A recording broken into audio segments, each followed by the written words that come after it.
You grow up in a very ungendered, a lot of us who are fortunate rather grew up in an ungendered way. And then, I, for one, started seeing that there were certain challenges that women professionals face at work. Because I've always been fascinated by two things. Women tend to be more loyal than men, in all forms of life. Second is, they have a greater sense of commitment.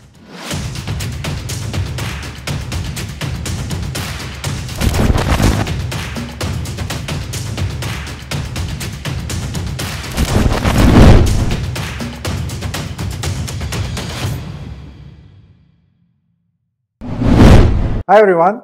Very good evening and a warm welcome to our show on Signals and Levers by Foundership. Very excited to have an amazing speaker and a dear friend from the startup ecosystem today. So, Signals and Levers is a brand new series by Foundership where we talk with different entrepreneurs who have been there, done that, including some operators as well as we go along, to really understand what signals and levers did they use in their startup journey and how some of their products and services are available to the startup ecosystem to enable their signals and levers of their startup growth journey. So, without further delay, I'm Bimlesh Gundarao, partner and co-founder at Foundership, and today very excited to welcome Shreya Prakash, who is the CEO and co-founder at Flexibees. Welcome, Shreya. Hi, hi, thank you. Very nice to be here and looking forward to our conversation. Fantastic. So let's jump right in. So talk to us a little bit about your backstory. How did you get into entrepreneurship, and Hmm. what's your journey been like with Flexibees? Sure. So a little bit of a description of what we do at Flexibees, so that will add context. So we at Flexibees are a talent platform that provides flexible, that is in the name, and that means part-time, project-based, and remote talent to businesses. All of it is vetted talent, and very importantly, it comes from a pool of qualified women professionals who want to work flexibly for multiple reasons. Very often it is because they've taken a step back from the traditional full-time workforce, but they're very talented, very qualified, and they have a lot to contribute. So that's what we do at Flexibees. Coming to the journey, we started in 2017. We are three of us in the co-founding team, and we are friends and batchmates from IIM Bangalore, class of 2008. After which we all worked at various places. So I myself was with Unilever for 8 years. I was doing sales first. I was area sales manager, Maharashtra Rural. And then after that, I did branding with skincare and personal care. And what happens is, and similarly, my co-founders, they were also working at places. And what happens is often when you grow up, you realize that there are certain things which are different, especially women professionals perhaps realize that. And you grow up in a very ungendered, a lot of us who are fortunate rather grew up in an ungendered way. And then I, for one, started seeing that there were certain challenges that women professionals faced at work. And it, in fact, played out as the story of one of my co founders, Deepa, who took a couple of years of a break. And then, she found it difficult to get back after those 2 years, especially because she wanted a bit of flexibility. And we thought it was very illogical that, on the one hand, there is a war for talent, and there are 50% of vacancies lying unfulfilled across the world because there aren't enough skilled people. And on the other hand, there is a whole set of skilled people, an underserved pool of talent that is lying untapped, and who want to work, who want to contribute, who want to put their skills, their experience to great use. And just because they want to work in a slightly different way, they are excluded from the workforce. It seemed like a big loss for the ecosystem, for businesses, for economies. And it was something that we felt strongly enough to want to solve it. So that's where it started, and we were extremely MVP oriented, and a typical fashion of MBAs, we first read the MVP book. We read the Lean Startup, and we found the MVP concept very interesting, and it was sort of very different from what we had learned at these big companies we had worked at, right? Where you pilot, in fact you rather research and you build models, and then perhaps at the end of a year you go and pilot one small pilot. But we were really sucked in by the MVP approach. We quickly went to market. We quickly started talking to businesses. We especially spoke to a lot of SMBs, a lot of startups and growing businesses, and we realized that the demand was there. It wasn't something that we needed to educate people too much about. Fortunately, a lot of startups, small businesses intuitively understood how, say, part-time talent could be very beneficial, because they would get really good skills, but not have to pay for full-time experienced talent. They understood how it would add agility to their business. They are people who are working in uncertain environments, a large part of the time, which of course has got further accelerated in the last couple of years. So it made intuitive sense to them, and we of course knew that there was a supply, so we had our job cut out for us, which was to match the demand to the supply, which is what we spent the last 4.5 years building. We built a way to match these two aspects, these two parts of the ecosystem, in a way that it built for success. So there are, of course, we've heard of models that create access. What we wanted to do was to build for success, because in this space we felt it was important to because it is small businesses we are talking about. They've come to us to, in fact, get agility and cost efficacy. They have to get it first time right, and we have to get it first time right for them. Equally, these are women returning to work we are talking about. Sometimes, while the intent may be very strong, they may not have the ability in terms of the sheer, say, hours needed to do that work, or the support systems needed to do that work. So we understood through our early failures what was not working, what were some of the things that we needed to vet and evaluate for. And that is what we built. For the first 3 years, we were working in a more manual fashion. And after that, we made it, now we are much more tech driven. At least a big part of our business, which is the vetting engine, is tech driven. But our philosophy is to match people as per functional fitment, as well as what we call flexibility factors, which includes a wide majority of things like time availability, commitment, drive, even some of these things which are so crucial to flexible engagements working out. So that's the motivation, the past, and then how it segued into the present, and and inevitably when I talk about myself, I cannot but help talk about Flexibees. So here we are, 4.5 years after starting. Fantastic, fantastic. Yeah, having the power of flexibility given to women itself is a great ability for any business to retain great talent, because I have always been fascinated by two things. Women tend to be more loyal than men, in all forms of life. Second is, they have a greater sense of commitment towards what they deliver, right? Or even greater commitments towards the quality of the work that they do, right? I think it's just inherent by nature.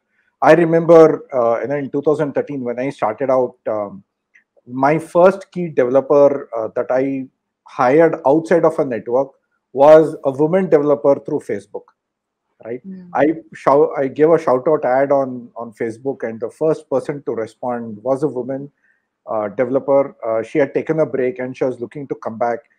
She was wife of an Air Force pilot. So right from day one, she would say, "Hey, I can't work out of your office. I'm always going to be remote because my husband gets posted all over the country. So if you're okay with that, I would love to work with you." And boom, my first remote hire happened in 2013, and she turned out to be an amazing team member, very responsible. delivered most of the complex stuff of our product of PharmEasy, which was not handled by any of our in-office team members. So right from that day, I truly believed, as an entrepreneur, you got to look at multiple options of hiring talent, not just go with your regular in premise type of a talent that you would look for. So kudos to you for trying to solve this problem, where you're not only enabling people to earn a living, also stay financially independent, and also give them a sense of accomplishment in their day-to-day life, right? That I still have it in me, right? And not just making it tougher to get back into mainstream. Absolutely. Fantastic. Thank you, and amazing. I mean, you were ahead of your time, I would say, and it makes me very happy to hear about your experience. Yeah. Fantastic. So I've always seen the concept of flexible talent, with my past 15 years in the corporate world, and then 10 years as an entrepreneur. Most of the flexible talent that you get to hear in the market is all revolving around tech, right? I mean, that's how the entire services industry has emerged out of India, serving to the world. And also the last decade, a lot of services companies are offering flexible talent in tech to businesses within India as well. So are you focused only on tech, or are you focused on multiple areas? So talk to us a little bit about that. Right. So to answer your question, not at all only focused on tech. So we, in fact, it's very core to us to want to play across multiple functions and multiple domains. From the beginning of, say, a lead funnel, where you would see, demand from sectors as diverse as packaging, logistics, manufacturing, to AI, and all the fintechs and edtechs. We have a wide variety in our demand, which includes even variety for different functions. And equally, what we want to do is enable this kind of hiring for a large population of the women who are outside of the workforce, which could transcend, and which of course does transcend just one vertical, which is technology.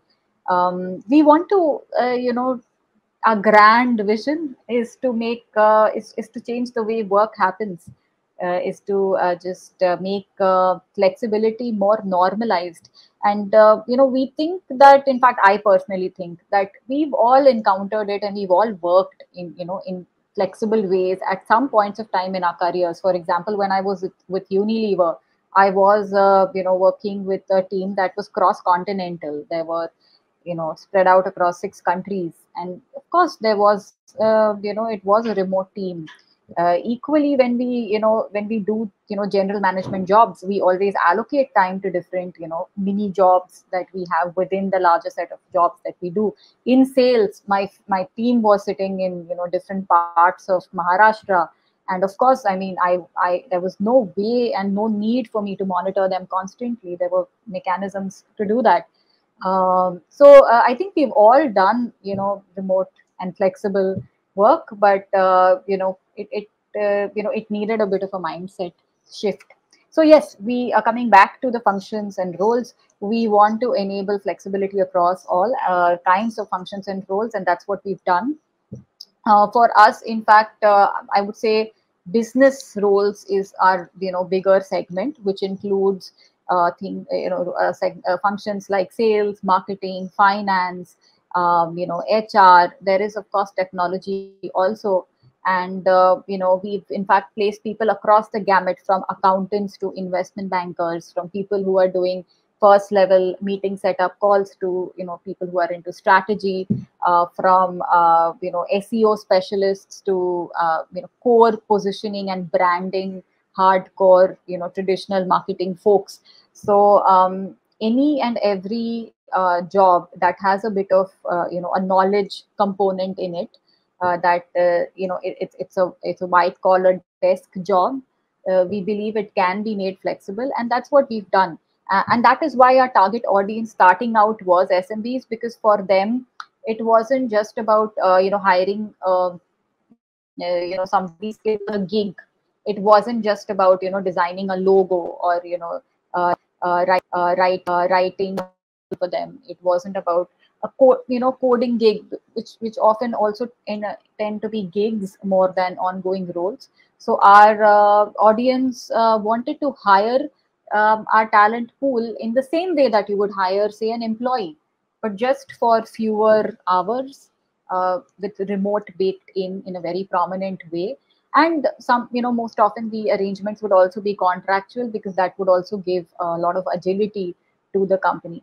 So yes, across roles, across functions, that's what we focus on. So no vertical focus as such. Okay, fantastic. That's really amazing, because there's always this constant struggle, right, between finding experienced people for a specific job or a role, and the ability of a company to compensate against that role. So essentially, what you're saying is, now I can get a fractional of a talented, talent, or a team member who can work with me in a couple of ways, right? So one is, when you say flexible talent, I'm assuming it is going to be on either on fixed few hours in a day, or an X amount of hours in a week, right? And there's a specific scope of work that is given, by the company to them. Is that a fair understanding? Yes, on the first couple of points. So yeah, it could be either number of hours a day or number of hours a week, and but on the fixed scope, I would say that sometimes it's like how it would be if you hire somebody for a sales role at your organization. It's not necessarily a fixed scope you give them. Of course, you give them guardrails, and you give them an understanding of what a product is, what their exact job is. But it's not a scope in the same sense that it would be defined, say, for a project that you would hire, say, a research consultant for. So, like I said, it is like hiring an employee, but in a for fewer hours, for half the day instead of, say, the full day, and working remotely. So this is very fascinating, right? So as a company, as a manager, if I were to look at a flexible talent, what sort of preparations do I need to do? Because usually when I hire people, I would always, when I say I as a manager in an organization, would typically, I've been used to hiring people for full day, right? So now, one, I'm hiring in remote, whether even during pre-COVID, right? Second is, now I need to manage that person's time depending on when they are available, not shooting on mark when I want them to be available. So, what sort of a preparation does an organization need to do in order to Right. onboard flexible talent? Right. So I think some of the same things that we would need to do if we were to get the best out of all our talent, no matter whether flexible or full time. But it comes into sharper focus because it's flexible. So understanding what you want from the role, So a lot of the the underlying one of the underlying trends of this movement to flexibility is a shift from an hours counting approach to an output driven approach. So while not all roles are conducive to having KPIs which are output based, so sales of course will have a part of the KPI that is output based. But say you hire somebody for a digital strategy role or a digital execution role as well. We wouldn't recommend purely designing a KPI based sort of arrangement. However, it's very important to have an understanding of that. What is it that you are expecting this person to achieve? In the first 1 month, in the first couple of months. It need not be extremely tight, because of course, as a small business, especially, things will be fluid, things will move. But to have some understanding of what you expect them to know, how you expect them to grow, that always helps. Because yes, it's not it's and yes, you do have an hours concept also. So these people are, say, for example, being hired for half a day, but it doesn't help anybody to sit and count the number of hours, because work doesn't work like that. There could be days on which it's a few hours less, as long as the work is getting delivered, both sides should find a way to sort of make it work. In that case, the best way is to have an output expectation and to set that expectation with the person you hired as well. To have that discussion with them and maybe arrive at it mutually, or because you may know the space better, so agree with them a certain expectation. So that of course always works. It needs a little bit of that preparation to maybe reflection to know what it is that you are seeking from this hire. The second thing is, of course, maybe enabling them very consciously, training them to some extent. And when I say training, I don't mean, in fact, I mean induction, because a lot of these people are experts at what they do, or they are experienced at the role that they've come in for. So in that sense, they would require far less training than, say, if you were to hire a fresher. But yes, induction, your business is your own baby, or definitely you have great mastery over it, which not everybody else would have. So to let them know what are the things they could read, what are the things they could do to get themselves abreast of how that role works, how your business works, and taking that time out, because it maybe what happens in a brick and mortar setup is that people pick up a lot of things through just imbibing, from the conversations that are happening around them, through osmosis, through being in the same room. But in a remote setup, it has to be consciously done. Every form of communication has to be consciously imparted, whether it is the more tactical pieces of inducting, setting expectations, giving feedback, or the more strategic pieces of setting vision, goal, telling people, the ups and downs of your business, building a vision, aligned vision. All aspects of communication need to be more consciously built into the working style. So it's the same way with an induction, or enabling them to do the job. It has to be done consciously. That would work much better for both parties. So I would say these couple of things. Fantastic. So, as a startup, what have been some of the so startup at seed stage, startup at an early growth stage, right, when they've just started to acquire a few customers. From a tech startup point of view, what do you have seen as some of the top demand of a talent pool that you have got requests on, and some of them have, where you have been able to successfully fulfill and create an impact in the startup journey? Right. So sometimes it could be product development as well, which could be tech or even non-tech. So for tech, of course, like you said, is it's on a boom. I mean, we get huge tech demand, especially now after the pandemic, when everybody is digitizing in different ways. There's huge demand to create apps and to create even websites, all of those things. So there is that product development angle, which is the very starting point, right, of any small business. Sometimes it's non-tech product development. For example, for an ed tech startup, it could be creating a course, and for which you need SMEs to do that, instructional designers, etc. So that would be the first level, and then after that comes sales. So sales, in fact, for a lot of startups, is when they start looking for to hire from an external pool. They are comfortable hiring flexible talent because it is that much more measurable, and we get a lot of demand in sales. It's in fact a little bit like our foot through the door. So we get demand for sales. After sales comes digital.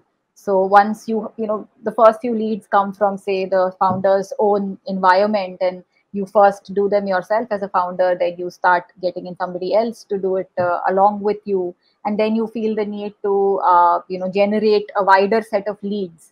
And at that point in time, either you can go and hire somebody who will do that lead generation for you, or you could hire somebody who will do a little bit of digital lead generation for you. So digital comes next. Within the digital ecosystem also, depending on what your level of funding is, There could be people who'd go a little slower and maybe hire content folks first. So they'll hire for organic, basically. They'll hire social media, they'll hire content. Or if you're funded, then you can directly go and hire a paid marketing manager. So straight away you start advertising and you start getting leads in. And then after that, there can be various things. It could branch into, say, account. You start seeing that your finances are getting a little complex. You need to have somebody who's focusing on it. As you grow, you may want to hire even maybe a CFO, at some point in time. Different levels of people at all of these functions. As you grow again, you may want to hire somebody in HR who will be able to do, maybe first, even in HR, we've seen this trajectory play out. First, you want to hire them for recruitment. Then you want to hire people who will do management. And then when it becomes a little more evolved, you want to hire people who will maybe also have the expertise of compensation and benefits. And then finally, org structure, or organization development, learning, all of that. That I think for a startup is a bit, too far. But yeah, that journey plays out very beautifully. We have clients with us who've taken more than 10 roles with us over their trajectory, and we've grown with them like their talent partner. Fantastic. So typically in a startup, that's a very interesting point that you bring out, from on the sales side of a story, right? Yeah. So typically in a startup, when you're starting off early, the founder leads the role from a sales role, and due to various perspectives on how financials need to be managed, the first instinct is to go hire a fresher, right? So where do you see, what do you this could be more like an oxymoron question, but how do you argue the fact that hiring a fresher with a lower budget versus hiring an experienced person, from your talent pool at a fractional of a cost, where the cost increment is roughly about double or sometimes even triple the price for someone working half a day or stuff like that. So how do you have these conversations to help the entrepreneur understand that sometimes it's not just about the money, but you also got to look at the quick outcomes that you need to focus on. So talk to us a little bit about that. Sure. So I think we talk about ROI, of course. So we talk about ROI. We talk about our use cases, the kind of roles that our sales people are doing. So this is to answer your question on how we convince. We talk about our success stories, some of those things. In terms of what I think happens is, I think that there is a certain role that freshers play even in sales. So where levers are similar, the levers for selling are simpler. It is a somewhat established space. You need to go and quickly sort of establish your superiority, and that can be done in as simple a manner. It could be rate, or it could be something else which is easy to explain. And there probably your selling would involve a really wide funnel at the top, and perhaps volumes of calls. And I'm not even getting into customer service or incoming call centers kind of approaches. So for a lot of these, where the selling is a little simpler, where you don't expect the person to have the maturity to handle a lot of nuance, or maturity or experience, freshers play a great role. And of course, within freshers, you might find the occasional fresher who will have that personality, even though they don't have the experience. But I would say that today, most of the products that are being developed or services that are being developed, they have a lot of complexity.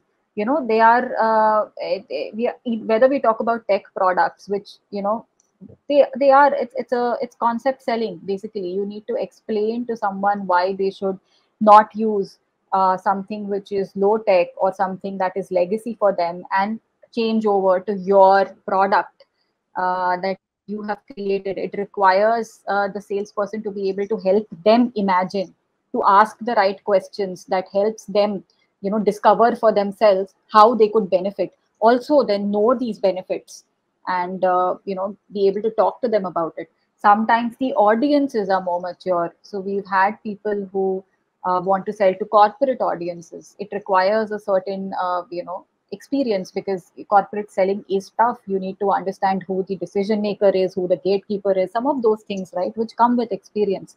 So a lot of these require salespeople who've had that experience. And I would say that even apart from that, the experience itself, sales is hard. It's there is rejection in that process, and there is also persistence needed. There are there are certain mechanics of the function that need to be mastered. It's not all just persuasion, very great persuasion skills. You need to also be diligent enough, need to know that you need to follow up, a few times to be able to get through to a potential client, or that rejection may still happen even after you've nurtured a client for a really long time. They may still not end up buying, and that doesn't mean that you stop having that relationship with them. So this requires a certain amount of even maturity, a certain ethic, a work ethic, a certain understanding of how sales works, and having built it over time, and that again comes with experience more often than not. And apart from that, I would say that sales also requires judgment, and judgment is nothing but experience internalized, right? So judgment in the sense of, so for example, for us, we rely on our BD managers to judge what is the paying ability of a certain client, and then accordingly, giving them the right level of talent that they could hire. Whether or not they will pay, again, so crucial for a small business to be able to gauge that. So some of that judgment also comes from experience and being able to internalize it. So these are some of the ways that we think that experience in sales, even when you have perhaps less expensive talent, matters, and we talk about it in different ways.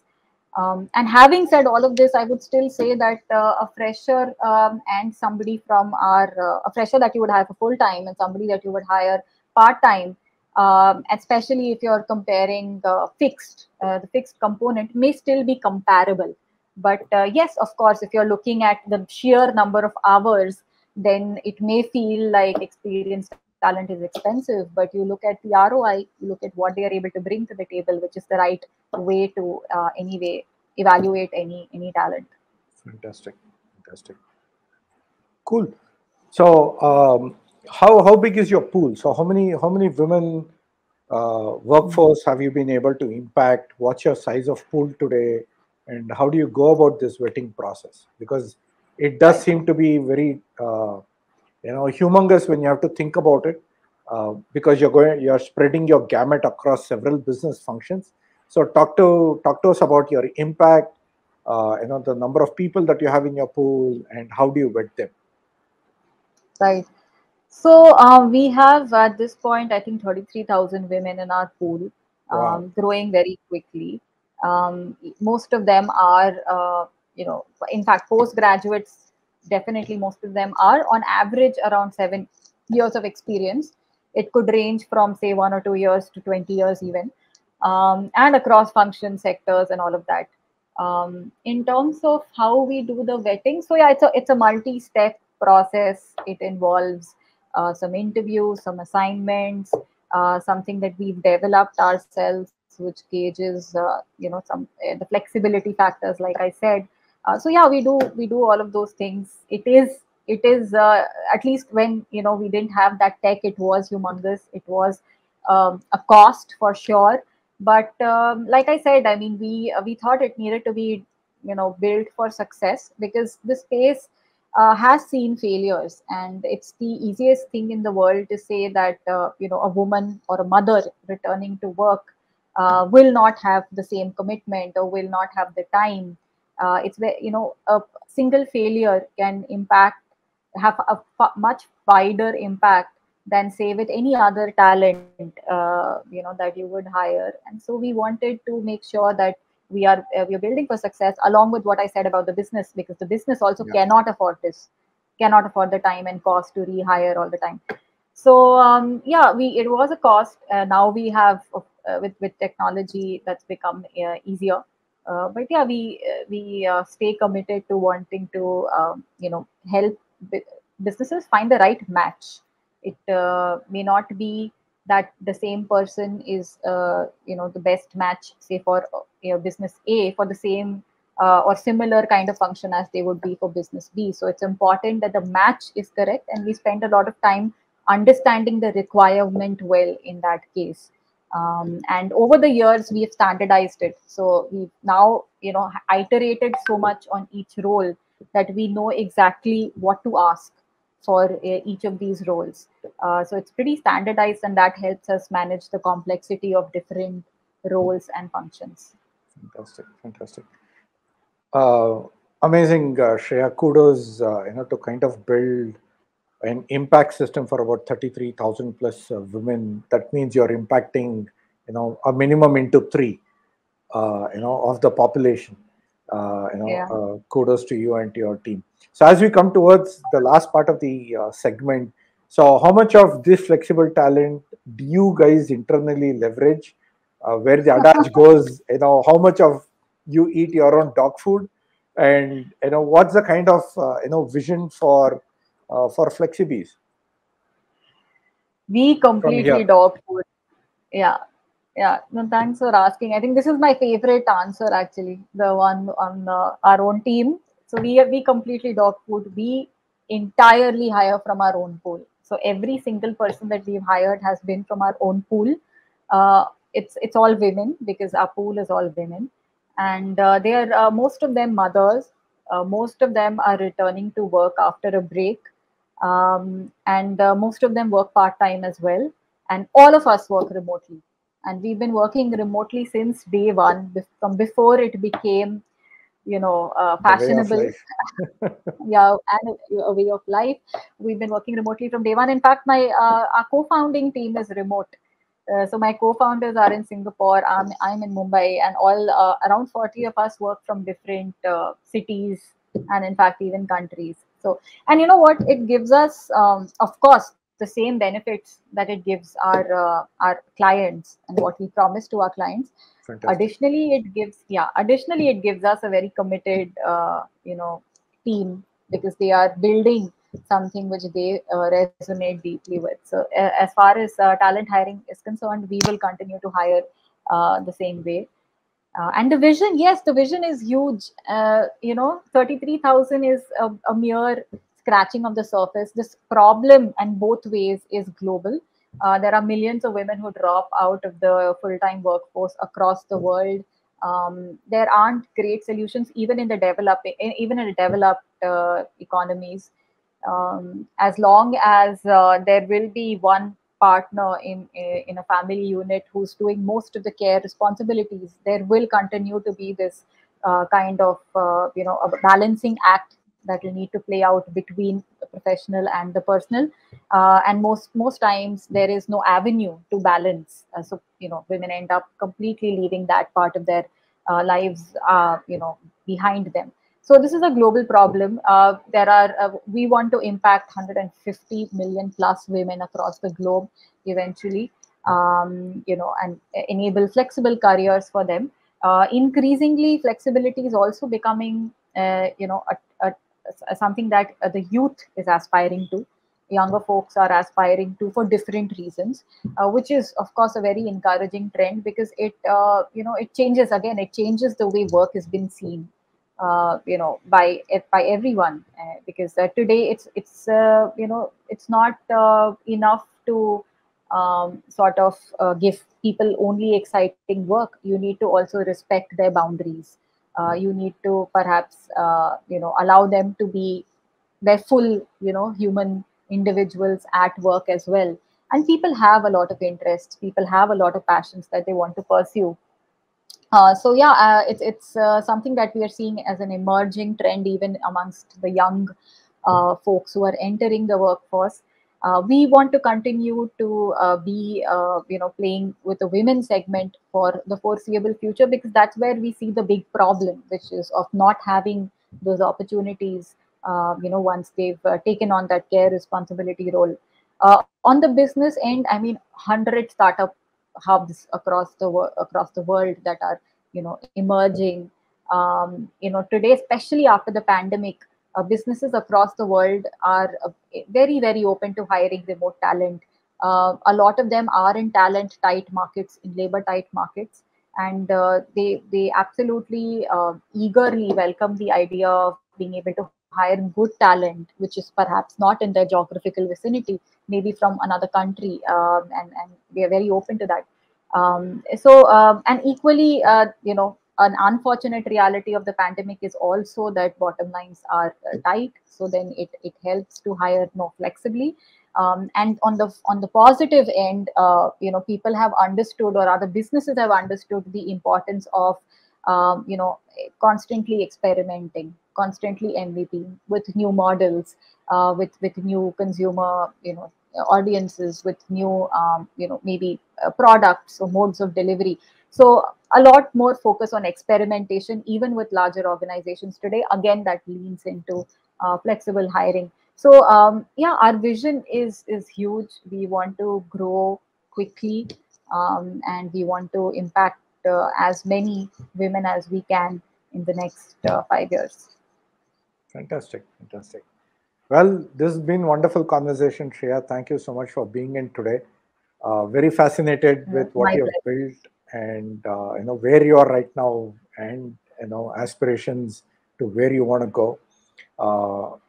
We are extremely excited at Foundership to partner with FlexiBees under Yeah, your leadership. And we look forward to have a lot of our cohort of startups in our community to leverage yeah, the talent pool that you have, where they yeah, can tangibly make progress every week and every yeah, month and every quarter, yeah, right? yeah, So absolutely. Looking forward to it. yeah, so wonderful. Thank you so much for joining in today, and lovely conversation today. Thank you. Same here. My pleasure. Thanks for having me. Fantastic. Thank you.